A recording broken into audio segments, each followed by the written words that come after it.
Hey. Amazing. Oh no. Oh, you're fine. You see us? Can she hear us? Yeah. Can you see us? She mainly Can't really see sees. the audience too well because of the Okay, that's spotlight, okay. but we can see her. But she can hear her. She can hear it. Like an angelic glow in the ceiling. Pretty loud, is that? any Yeah. way? Probably loud.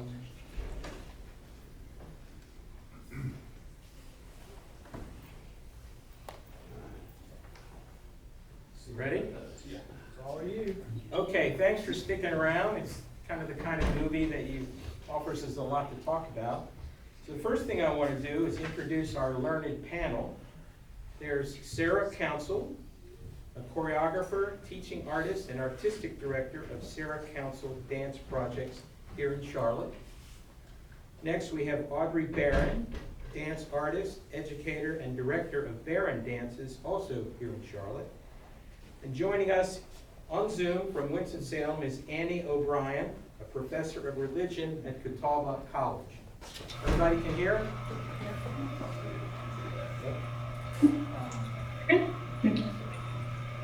Okay. So I next want to ask the panelists to give a thumbs up, thumbs down, or one of these, and then give us a mini review that's brief enough to fit on one of those movie ads. So Audrey, what's your yes or yeah? Thumbs up, I saw it Thursday, and like 2 thumbs up the second time. I think I saw so much more and understood a lot more the second time around. I just said it after the first time on Thursday, it's a very extreme film, I think, in the best way that's possible. Okay. Does that fit? Thumbs up. I also loved it more than I did the first time, or had a deeper even experience the first time. And what I love about it is that it feels extremely visceral, and that the way the sort of sound and movement and music is layered seamlessly, it like invites you into the experience rather than being a spectator or observer. And that felt very, sometimes physically like tumultuous and off kilter, but also really extreme and intense in sort of the best way. Great. Your turn, Annie. I love as well. I didn't so I was in Burns, early documentary on the Quakers. We're having some audio problems. Hold on just a second. No, sorry. We got the best person in the world here, Mike. You I turn. have no idea what's going on. I would mute our microphone while she's talking. That's technology though. We don't have a microphone. Mute the Google Meet. Okay, bear with us. And give her a thumbs up. Maybe? Yes. That's great. Hey! Maybe feedback. I can't hear anything y'all are saying now, so hopefully you're hearing me. I'm so sorry. It's kind of sleeting here, so glad I did not make the drive. But yeah, I think the movie, the one word I keep thinking about in terms of it is unsettled.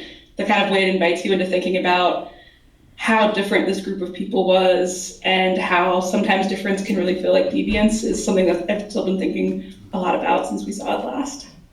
Okay. Or since I saw it last. Okay. Before I start posing more questions to our panel, let me offer a few Shaker factoids. They were known as the Shakers, but they called themselves the United Society of Believers in Christ's Second Appearing. And they called those not in their community the world's people. In 1840, long after Mother Ann had rode into heaven on that golden chariot, glorious chariot, the Shakers reached their peak point with 6,000 Shakers living in 19 settlements, most of them in New England, but also a few in Kentucky and Ohio, which were part of the western frontier back then. Now I think there are 2 or 3 living Shakers living communally in Maine, which is, I guess, that's celibacy for you. Finally, and this will get us to our first question for the panel, the Shakers were one of the few religious sects founded by a woman. I can think of one other one. Mary Baker Eddy founded the Christian Science Church. So Annie, I believe you told me that you are teaching a class on religion, gender, and sexuality this semester. Talk to us about how you think the film handled those issues, including maybe in their view of God as a he and a she. Yeah. Do you need to mute me first, or? I think it's going okay. All right. Mute our microphone whenever Hey, she cool. speaks. So yeah, I think I'm teaching a class that's gender, sexuality, and religion, and it's been really interesting conversations around. We're just in the first week, so we've talked a lot about this quote from Mary Daly that if God is man, man is God, and I think that's something you see playing out a lot, particularly earlier in the film, where we're getting all this kind of built-out backstory of who Anne Lee might have been given who she was during that time and what we know about her life, and seeing the ways in which she has these different sexual experiences and gendered experiences through like a patriarchal structure where she's expected to be property and married and have children, and then the different traumas that come from these different experiences. It's interesting how those, I think, get shaped narratively into her desire to have some sort of explanation for suffering, like theologically, in terms of how she starts to think about why am I suffering this way, and then the visions she starts having about suffering being caused by sex, and sex being this original sin. And it was, yeah, they believed in just kind of looking at the people around them. Okay, Genesis, it says that we are made in God's image, we see a man and woman. That must mean that God has these two different natures. And so if there was the first coming of like the embodiment of God on earth as Jesus, who was male, then we're having this kind of second coming. It is interesting, and I think we talked about this a little bit before, but there are some different tensions if you read about Anne Lee as a figure, about whether she thought she was the second coming of Christ or if she was just a vessel for Christ. But right, everything that she's doing is going against all these different structures, like the family structure, the expectations for a woman, to the point where people are like questioning whether she's even a woman, and then also this defiance of like a patriarchal structure within Christianity. I don't want to take up too much time, but I think that's kind of what's really stuck out for me in terms of how you start to see these little cascading building blocks falling apart as she critiques these different intersections of like oppressive structures. Okay, dancing and using your body in worship were major aspects of this movie. Audrey, I think you showed some interest in how one choreographs such a movie. There's history and research, but also creative choices by the film's director, choreographer, and I'm assuming the actors. Talk about that intersection. You have dance company or perform, but I don't know if you've ever done any historical things, but what talk about that a little bit. Yeah, just by researching this film a little bit in the past few weeks, there's no way to know exactly what kind of the specific movements or how accurate the choreography of this film is, and I think that's okay because it's the work of the director and the choreographer to interpret their research in the ways that they did. And one thing the director said was, you can research all you want, but sometimes you have to just stop and then put yourself into it. It's not a documentary, right? And I think we find that when we're doing our own work, and I wouldn't say I've done historical work like this, but like if you're researching a topic, you have to temper sort of your own input and your own creativity, your choices with what existing works tell you happened or exists or tell you what to do. I think that's the beauty of creativity and work and art, is to be able to reflect maybe something from the past or the future, and also insert yourself in there. The work was very, very choreographed, obviously, in the movie, and it's at its core a musical. And if you're the kind of person who hates musicals, I think this is one that you might like.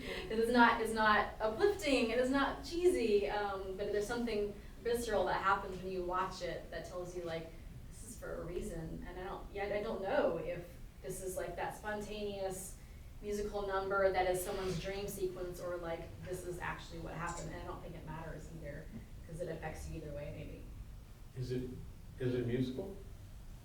In my opinion. No, in her opinion. Well, Oh. you weighed in. What do you I think? mean, I know that the director says that it is, but I don't experience it in the same kind of way as I've experienced what other things I've put in that category necessarily, because it just so seamlessly feeds and all the pieces feel vital and that they're involved in the storytelling in a really vital way. But I want to piggyback on what you're saying. I listened to a interview with Celia Rolson Hall, the choreographer, and they didn't obviously know what kind of movement the Shakers did, and so there was one image, and I think they showed it in the credits, of the circles of people, and so that was like a starting point, and she knew that she wanted that to be the funeral scene at the end. So she knew that's where it was going to all culminate, and she kind of like went backwards from that, you know, big image to try to tease out what the rest of the choreography would be like.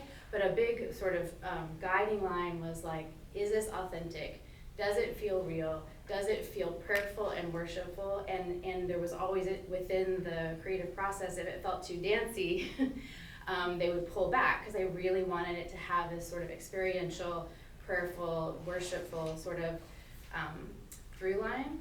And I think for my own choreography, I feel really connected to that idea. We're often pulling back to like try to find something actual rather than something representational within the work that we're doing. So I felt really aligned with that idea as a choreographer watching it and hearing her talk about her work. So this is a question for all three of you. Can you hear it? You can hear us, Annie, right? Okay. Any thoughts on how the filmmakers and the actors and the Shakers deal with the body? They were dancing in ecstatic worship. There was childbirth. There was sexual cohabitation, I think is what the husband called it. And even the pain inflicted on Mother Ann and her flock. How do you think it dealt with the body? And what did that say about Shakers, and what did it say about movies and dancing? And go for it. Anybody? I just think as a dancer, the line between pleasure and pain is vague sometimes, and that's what we love about it, is that like you can push your body to such limits that you're on the brink of quitting, and then you cross the threshold into something else, whatever that is. And I think that's not super different from worship. I can't speak to like that's the experience I have, but I think there's something that pulls you back to that space over and over again. Yeah, that dichotomy of pleasure and pain, or maybe not so different. I think one of the things I was really curious about is like how, I mean, I'm looking at the choreographer's representation and imagination of what she thinks, but I think we can probably be, we can think there might be some accuracy in some of the expressions that we were seeing, but how aligned they are also to sort of some somatic modalities, like there's a somatic shaking called neurogenic tremor, and to tapping practices and things like that that are really about processing trauma and regulating the nervous system and things like that. And I think that just, I mean, not that that means it isn't worship, but it's just interesting how all those things kind of, I don't know, build on each other or something. So I really was sort of thinking about that as well as I was watching those sort of ecstatic. Yeah, I think building off of that, I kept thinking too about like, they are building this narrative of the trauma that she's experienced by virtue of the body that she has and the expectations put on the body, and in the way that's always informing her perspectives of like getting beyond this status and kind of like what Christian salvation would look like for her, and kind of achieving this like idealized experience through the body. I kind of come back to that just because thinking about like the expectations and how she's responding to them physically, but also I kept thinking of like Christian mysticism and these different movements that are really a lot of times like exotified in terms of people using their body to either like try and achieve some sort of state of beyondness that is kind of like that bridge of pleasure and pain in a specific experience of worship, or kind of the ritual practices by which someone kind of tries to show appreciation or humbleness. for me, I just get a lot of students who come every semester, and when I ask them what religion is, they want to say it's belief. It's always belief. So I just keep thinking about how this movie does a great job of pointing to belief as always being a physical, embodied practice and like the way that we experience the world. And so for me, that was I'm already thinking about, how can I get a copy of this to show all of my students and be like, okay, right, belief, but also how's that expressed? So Annie, a follow-up. I covered religion and I saw a lot of different churches. You go to a black church, it's very emotional and very, dancing. But you go to some white churches and it's almost like they're not allowed to move. And it's like very pious. The body is a bad thing. And talk about the breadth of faith where the body can be good and bad. I mean, you see that a lot in your studies? I think, at different times, there's a lot of history of kind of thinking of the body as like history in like the context of Christianity, thinking about the body as this like debased, material, wretched thing that you're trying to kind of get away from and achieve this more spiritual status that's like above and separate from the body. It's think about the body and the mind as being separate too, in terms of like mind-body dualism. And yeah, I mean, when you said that, I immediately thought about my grandfather's funeral in Albemarle and how I was just like, ooh, this is a really interesting like form of celebration that is not very celebratory. I think we have more people that are pushing back against that at different times, different places through history. What can count as worship? What has to like make space for itself through people physically dancing or physically moving, physically singing? Not to say that there's still pushback. I think we see that with all of the violence that Annalie and her brother and her people like experience, which is represented in the film, but is also a very real thing that happened. I think, I just keep thinking about like how they're trying to make space for a certain way of being physical with religion, and even while celibate, right? There's this kind of dangerous and sexual and witchy because of ways that their bodies move and interact with each other. Just a question for all three of you, and then I'll open up the audience. Tim, you just muted it. Sorry. Great, This great. is a question for all three of you, and then I'll open up the audience. You told me, Annie, that you listened to a podcast with the director, and she said this was the time. This is the perfect time for this movie. I wonder if the three of you can talk about how now this movie is it? Or I mean, it's 1700s, 1800s, and yet it's getting a lot of buzz, this movie. Is it a movie of the moment here, and why? If or why not? Hard questions. Well, I listened to that podcast too, and I mean, like the thing that gets the chuckle at the end with something about tyranny governments will all be overthrown and we'll have religious freedom and everything. It's like the director said they filmed that on a really hard day last year, and like I don't know what day that was, but I mean they're all hard, and like whatever we, I was like next year will be better, and I just think it can't get worse sometimes, and I think this is an important movie to remember, like, gosh, like, people have done really hard shit. Like, we can do hard things too, and I think that's important to remember, and how we deal with that is different for all of us. Yeah. Others? I would second all of that for sure, and then maybe just add, I am taken by how kind of revolutionary it was that it was a true like egalitarian expression of Christianity, and sort of like a sacred feminine celebration, and just how much regression it feels like is happening in the world around those sorts of ideas. And so that felt really powerful in this moment to me also. Annie? Because I was watching the Ken Burns documentary today, it opens with this quote from a Shaker elders, which is, "Are you free as you are?" And I keep coming back to that in terms of, I think the language of freedom is something we really see being used in a lot of US political conversations, and a lot of interesting ways to kind of unpack what is freedom, who's defining it, who gets to define it.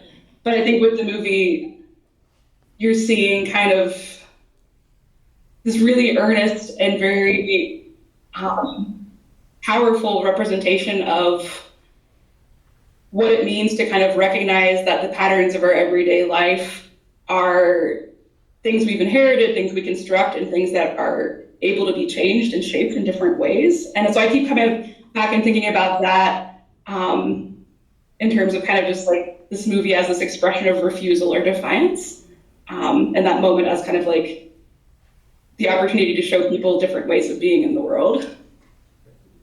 Okay, do I mute this or not for the audience? No. Oh, no? No, okay, great. So, who has something they want to ask or say? Please. Yes. Hey, Tim. Hey, Audrey, this is great. From the very first to the very last breath that we take, breath is the most elemental form of our connection to our physicalness. And in the movie, it seems like breath drove the movement. It sort of drove the voice. And I know sometimes when you hyperventilate, you have ecstatic feelings. We're talking now a little bit about maybe the tantric breathing of the Buddhist and that kind of meditation. Maybe speak a little bit to how breath informs, I guess, the body's language. Seems pretty obvious, but... I'm also a tonic and gyrokinesis instructor, which is sort of a little bit like Pilates, but different. And there's breath work is really important to that work, and that has found its way into my own choreography. So not meaning to, there's almost like a breath score that like kind of parallels with the movement, because one begets the other. They're very, like you said, they're completely connected. So for me, that's a really powerful part of my work. Yeah. Who else? Did you have something to say about that? Just like kind Oh, of. I'm sorry. That's okay. Sorry. Like similarly but different. I mean, I teach yoga, which breath is obviously really integral to that. But I haven't really integrated breath intentionally that much into my choreographic work. I think I just remind people to breathe, and we forget. We like don't breathe sometimes. But I think so I don't know the answer to how I connect those things, but I think they are connected somehow. Annie, you have a thought? Yeah, I didn't think about that. The way in which even sometimes the soundtrack is kind of like the different notes of breath, either something that you're able to like see if you're taking a big inhale, or kind of these like jarring little moments of like quick inhalations. I think there more people who are working actually on breath in the context of religious studies and thinking about kind of a lot of time from our studies lens as well, in terms of breath is this thing that we take for granted, that's required for to live, but also breath is the expression of the spirit. Breath is the thing that appears and leaves. So yeah, I think that's such a great point, and like something I'm gonna have to like think through in terms of when I watch the film as well. Somebody had a question up here or comment? I was just going to ask what the podcast was, if they would share what the podcast was. You know what the podcast was? Annie shared it. It was on YouTube. It's Director's cut, is the director something? it was like UK director interview with, I'm gonna try and find the director. Mona Fastfold. It's actually 1 where it's actually okay to be on a computer screen and be like, okay, to 10. We'll find it for you. That's fine. Or you, yeah. Anybody else? Yes, sir. It's the Directors UK Fast Forward and Conversation on the Testament of Anne Lee. And it is on YouTube for free. Got that? One more time. Say it again. Yeah, you're good. Sorry. Didn't really talk way too fast. It's Mona Fastfold in Conversation on the Testament of Anne Lee. And it's YouTube Directors UK. Type in YouTube Director Last Testament, or the Testament, it should come up. And that's the director. You mentioned his name. John. I think it was sometime in the 1960s when the Pleasant Hill colony became a tourist attraction. In Kentucky. Yeah. Right. You said you visited that when you were in 8th grade. They diverted Highway 68 through the colony over to the side. Now, it's, they have bed and breakfast there now, so you can actually stay in the buildings, and they have a nice restaurant. Anybody? You know, I did go to the Shaker Village in my 8th grade class trip, and so I got out my new history of Kentucky and found this interesting passage about the Shakers. They arrived in Mercer County in 1806. Their beliefs were unique. They believed the millennium had already arrived in the person of Mother Ann Lee, the second incarnation of the Christ. By 1808, they had settled into a second village and farm in Kentucky, where they grew hemp, tobacco, rye, and corn, and raised beef, dairy cattle, hogs, and sheep. And by the 1820s, the Shakers made hats, brooms, barrels, baskets. Of course, their theology seemed strange to their neighbors. During the War of 1812, they were accused of aiding Native American enemies. In 1812, the Kentucky General Assembly passed a law allowing an individual whose spouse had joined the Shakers to divorce and gain custody of any children. And the Shakers were also accused of having anti-slavery attitudes. Although they took no public position on the institution, Shakers did allow African Americans, as you saw, to join the community and even vote. So they sound like big-hearted, very productive people to me. Anybody else want to say anything? What's the time? Do you know? We're 6:11. Got 4 more 6:11. minutes. So we got to cut just 3 or 4 minutes here. I always want to go back. Anybody? Oh, yeah. Good.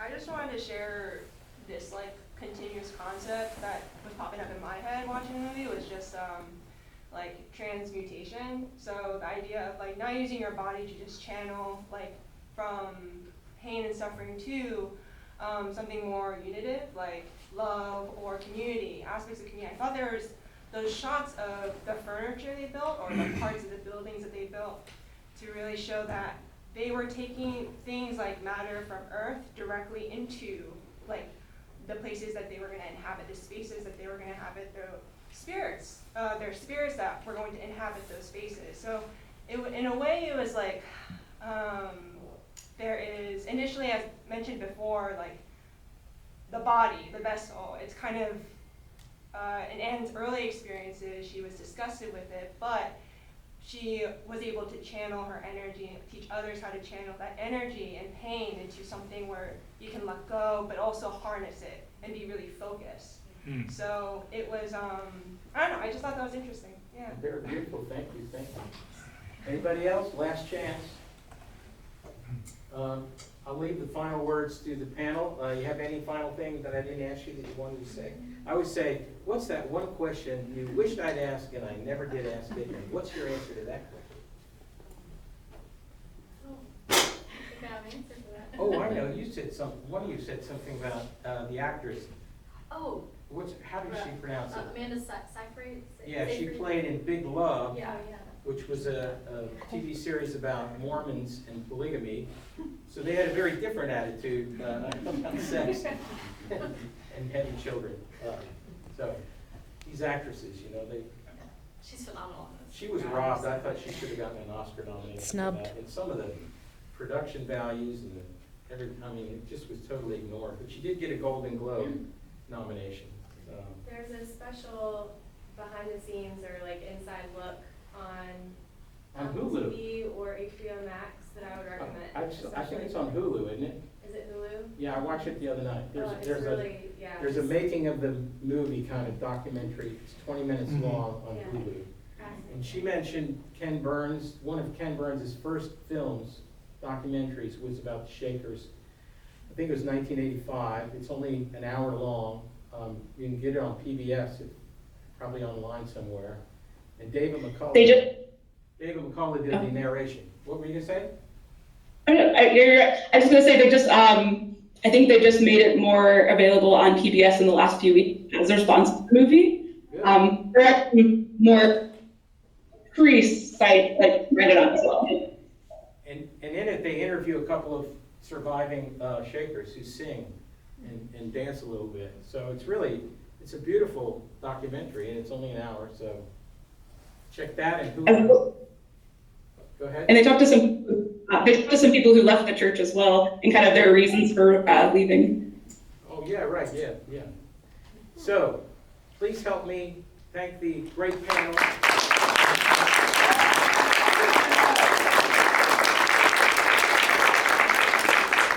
And I would encourage you to come back to the Independent Picture House as often as possible. There's 8 of the 10 Best Picture nominees for the Oscars played here. That should tell you something. So, thank you for coming, and see you at the movies.